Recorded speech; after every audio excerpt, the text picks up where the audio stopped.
For as long as I can remember, I've lived in the shadow of my stepmother and stepfather's favoritism toward my stepsister. My name is Audrey, and I'm a 20-year-old woman who has spent the last 5 years grappling with the emotional toll of being the overlooked child in a blended family. My mother, Sarah, remarried Mark, a successful businessman in his mid-40s, and that's when everything changed. Mark's wife, Linda, is a glamorous woman in her early 40s, a real estate agent who always seems to be dressed to the nines. Their daughter, Ashley, is my age, and from the moment we moved in together, it became clear that she was the golden child. Despite my hard work and achievements, I was constantly reminded that I was second best. When my mother married Mark, I was excited about the prospect of a new family. I had always longed for a sibling, and having Ashley around seemed like a dream come true. However, it didn't take long for me to realize that I was stepping into a world where I would always be compared to her. From the very beginning, the signs of favoritism were evident. I was assigned the smaller bedroom in our spacious suburban home, while Ashley got the larger room with a beautiful view. Shopping trips quickly turned into painful reminders of my place in the family hierarchy. While Ashley was taken to high-end boutiques, I was left to browse the clearance racks at discount stores. Mark would often give me a $50 gift card to a budget store, while Ashley received designer clothes and accessories. I remember one particular shopping trip where I stood outside a high-end store watching Ashley and Linda disappear inside, my heart sinking as I clutched my measly gift card. The emotional toll of living in Ashley's shadow became increasingly difficult to bear. Family dinners were a constant reminder of my position. Whenever Ashley spoke about her day, Linda and Mark would lean in, hanging on her every word. When it was my turn to share, they barely looked up from their plates, offering only half-hearted responses.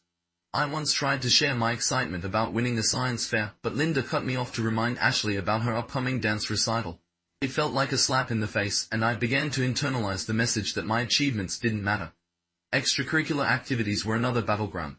Ashley participated in every activity imaginable: tennis, piano lessons. I was told that joining the debate team was too expensive. I watched in frustration as Ashley was enrolled in private lessons, while my requests for support were dismissed. As high school progressed, the gap between Ashley and me became more pronounced.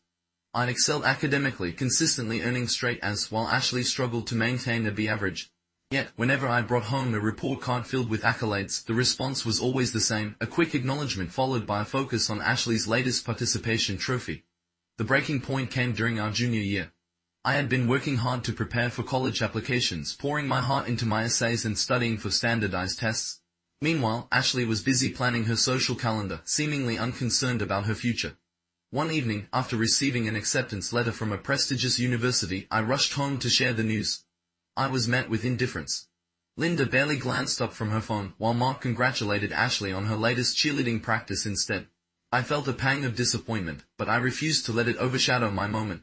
I delivered my speech with confidence, sharing my journey and the importance of resilience. Determined to reclaim my sense of self-worth, I decided to take matters into my own hands. I applied for a part-time job at a local coffee shop, seeking independence and a way to support myself financially. When I shared my plans with my family, Linda's reaction was dismissive. "Oh, you're going to be a barista? That's cute," she said, her tone dripping with condescension. But I was undeterred. The coffee shop became my sanctuary, a place where I was appreciated for my hard work and dedication. My manager, Sarah, recognized my potential and quickly promoted me from cleaning tables to preparing drinks. I thrived in this new environment, and for the first time, I felt valued. Regular customers began to seek me out, and I developed friendships with my co-workers. As I immersed myself in my job, I began to shift my focus away from my family's expectations.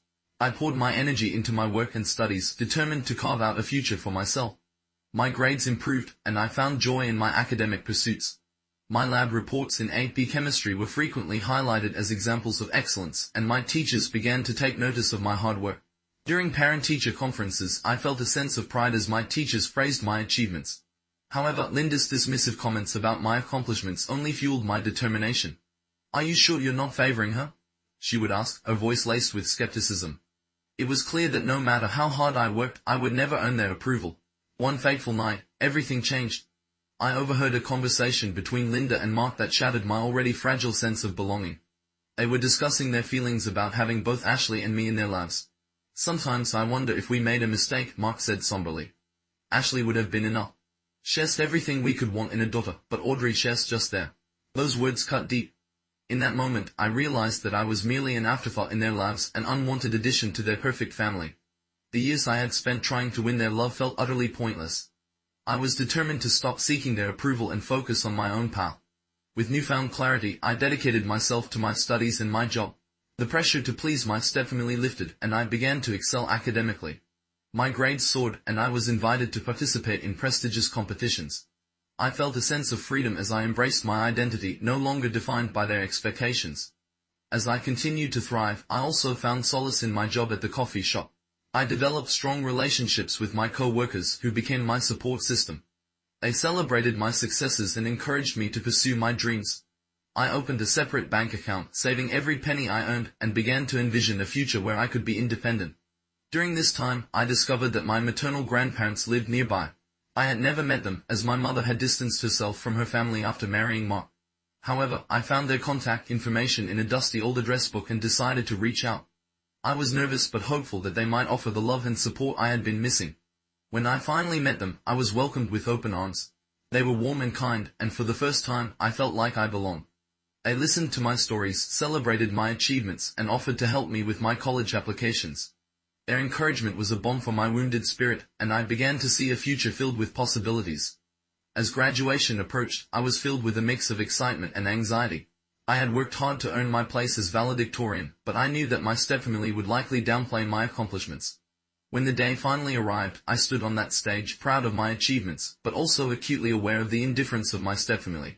When my name was called, I was met with polite applause, but the cheers and excitement were reserved for Ashley, who had received a participation award for her cheerleading.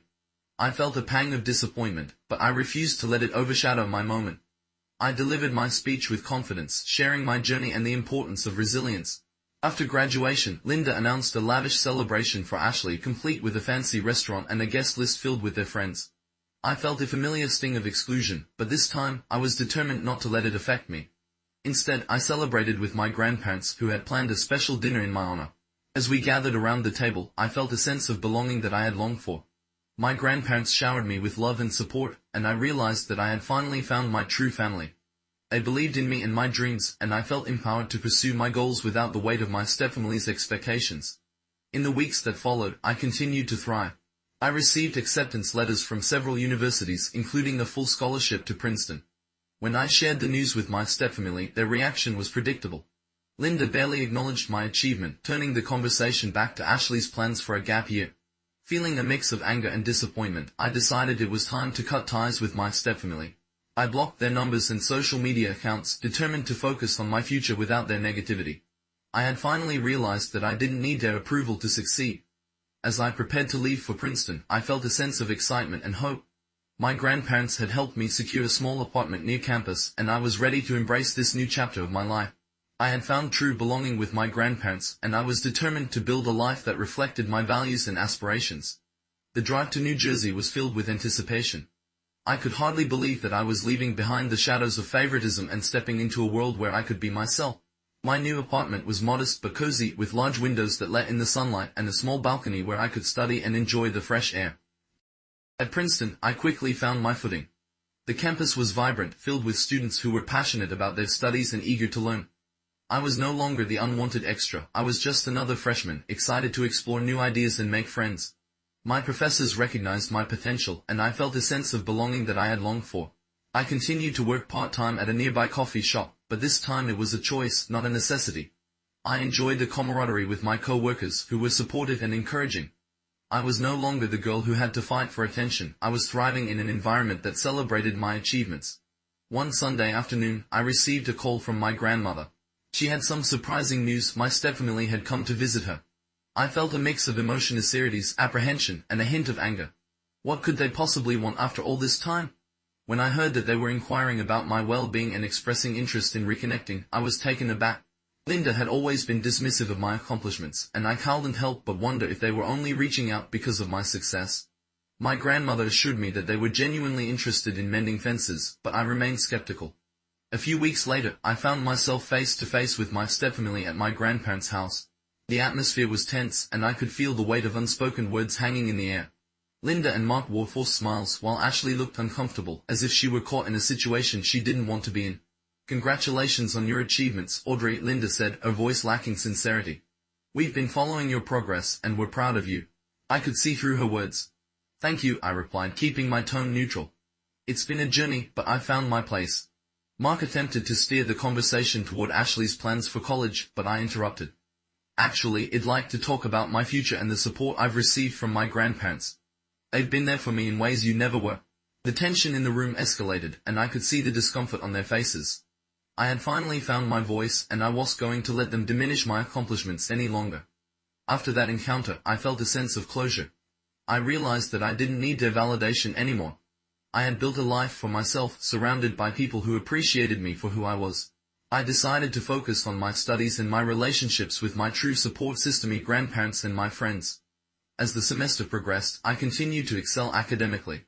I was invited to join various clubs and organizations, and I found myself thriving in an environment that encouraged growth and exploration. I was no longer defined by my stepfamily's expectations. I was carving my own path. As graduation approached, I felt a sense of pride in what I had accomplished. I had not only excelled academically but had also grown as a person. I was ready to take on the challenges of law school and pursue my dreams of becoming a lawyer. On graduation day, I stood on that stage, proud of my achievements and the journey that had brought me to this moment. I delivered my speech with confidence, sharing my story of resilience and the importance of believing in oneself. Looking back on my journey, I realized that the shadows of favoritism had shaped me, but they no longer defined me. I had found my voice, my independence, and my true family.